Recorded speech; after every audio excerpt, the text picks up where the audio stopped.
Alors, je vais dire un truc, ça va pas plaire à tout le monde. Mais à la base, les samouraïs, c'est pas des chevaliers comme nos chevaliers à nous.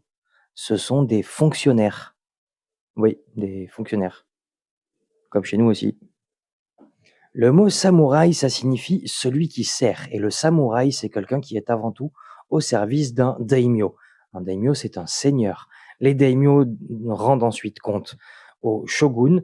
Et le shogun, ben, en fait, il contrôle le Japon parce qu'il contrôle les daimyos qui contrôlent les samouraïs, donc les mecs qui ont le droit de porter des armes. L'empereur n'a qu'un rôle un peu diplomatique et religieux.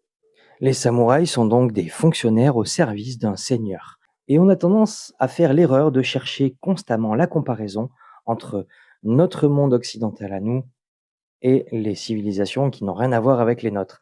C'est pour ça qu'on assimile le samouraï à un chevalier, alors qu'on avait des samouraïs comptables, on avait des samouraïs artistes. C'est juste que ce sont des fonctionnaires au service d'un seigneur qui font différentes tâches pour lui et qui touchent une pension en échange.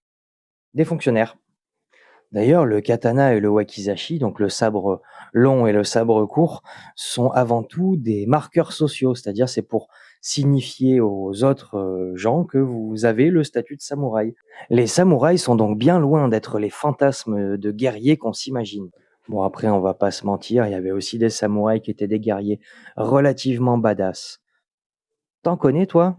Des guerriers célèbres et badass? Vas-y, mets ça en com, on va voir si il y en a dont on peut parler un peu ici.